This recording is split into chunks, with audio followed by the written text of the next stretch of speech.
Hello, everyone. JDev of the JDev Entertainment Network has returned once again to give you precisely what you want, which, of course, will be more of me giving you guys and gals another random video. Tonight's video is just going to be talking about UFC 246. Since I've now seen it, just going to give my thoughts, kind of talk about my predictions and where I ended up at as far as predictions. Of course, if you have not watched UFC 246 yet and you don't want to know what happens until you watch it, well, then you probably shouldn't watch this video to avoid any spoilers. But I mean, with social media these days, I find it very difficult to do that sort of thing with random fights. So, obviously, this card, it was weak on paper. Obviously, everybody was going to buy it because of the return of Conor McGregor, and it did exactly what I thought it was going to do. It was going to be a fun, exciting main event, but the rest of the card was going to be crap. Now, I was a little upset. I didn't realize that Claudia Gadelha versus Alexa Russo was pulled because of a problem with a weight cut. That was a fight I was actually looking forward to, and I thought that should have been the co-main event of the evening.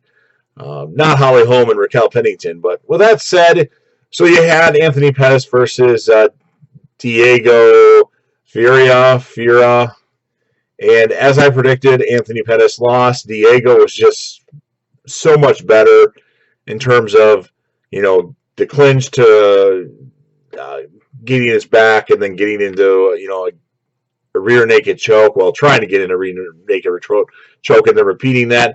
And then eventually he got him in a weird neck crank and made Anthony Pettis tap. Anthony Pettis is definitely a good fighter, but I don't think he can beat the guys in the higher ranked guys in the division, which leads me to think he should go to another organization where the competition isn't as good and maybe be their star in the welterweight or lightweight division. That's just my thoughts. I mean, Anthony Pettis has gave us some fun moments in the past, but he's not that good anymore. There was another fight between some random school teacher that's from Milwaukee. Well, he's in Milwaukee now. He's from Jamaica, I believe. And then some wrestling guy. I remember Ode or something like that. The wrestling guy won. I don't know much about those guys. I didn't even know that was a fight on the card. So just kind of going to skip that. We had the fight between Alexei Olenek and Maurice Green. As I predicted, Olenek would win. He did have control for most of the fight. And eventually he got Maurice Green to tap out. I didn't know a lot about Maurice Green because I didn't really click on his bio and read things. I have seen him fight before. I don't remember where it was. I think that guy could get into better shape than he is, and he could be more dangerous.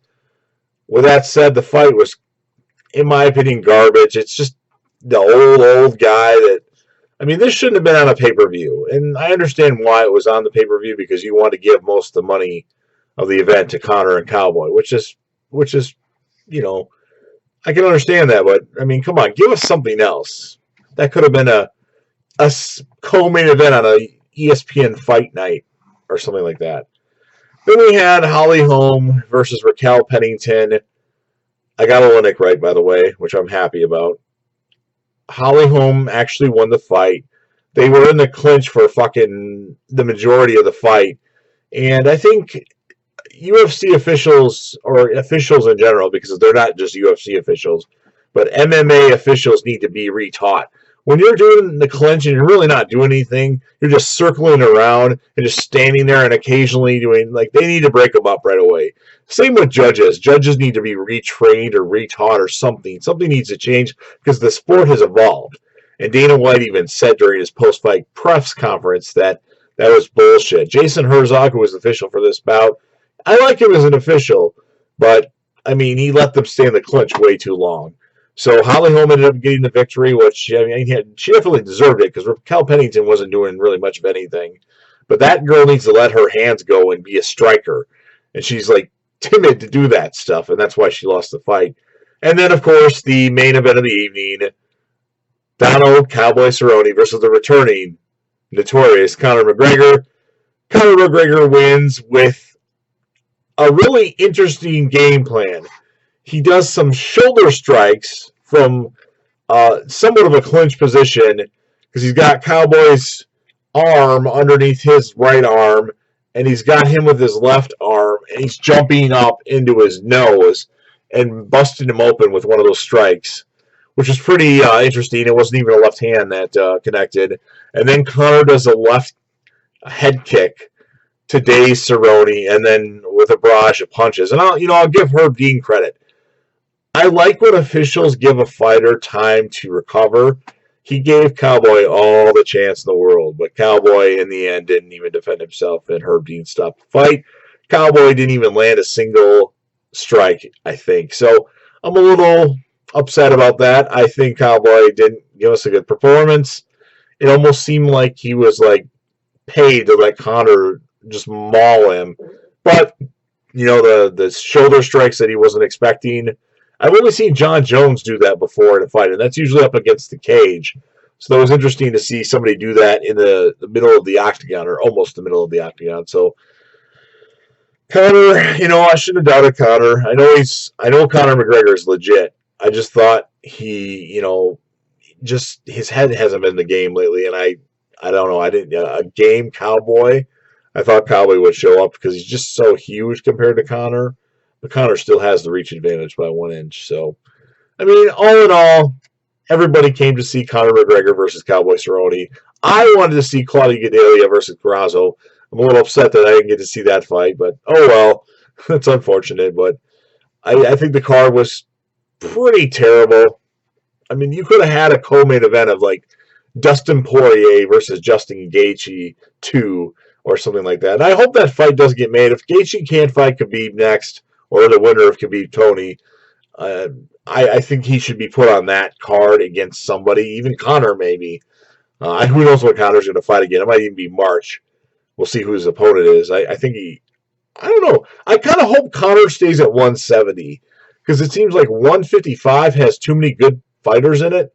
And 170, you got Colby, you got Kamaru Usman, and Masvidal. Woodley, who knows what's up with Woodley? He didn't look good against Kamaru Usman. And those are the only good people, I think, in the welterweight division. I think. Well, you got Robbie Lawler, but he's on a big losing streak. So is Carlos Condit. I don't even know why I'm mentioning Carlos Condit. I shouldn't even mention his name anymore. I'm not picking him. Next time he fights, and he was supposed to fight Mickey Gall, and he pulled out of that fight. So never picking Carlos Condit to win again, by the way. But, I hope you guys enjoyed the fight. It's exciting. I think that was good. It was good to see Conor really happy, and I'm glad that him and Cowboy have a really good respect for each other, and that's good to see. But all in all, I'm pretty disappointed in this card just because of the lack of good fights that were actually on the card. I didn't get a chance to see the prelims. I watched some of the Macy Barber fight, which actually was really exciting for what I saw. I wanted to see the Andre Fili versus what's his name? Usman? No, I can't remember the guy's name, but that was the fight I wanted to see, and I forgot all about it. So I'll have to check ESPN for the results of that fight and see who came out and prevailed. So, if you have any comments, questions, or anything about UFC 246, make sure you leave them in the comment section. If you're a fan of the UFC and you actually enjoyed this video, which some of you may not have liked it, because I'm pretty pro Cowboy, and Conor, he's good. He's just not one of my favorites. You can like the video. That would help. Share it or favorite it if you want. And, just do something. I would appreciate it. And, of course, good old J-Dev, who hasn't slept yet, will be back again soon with another.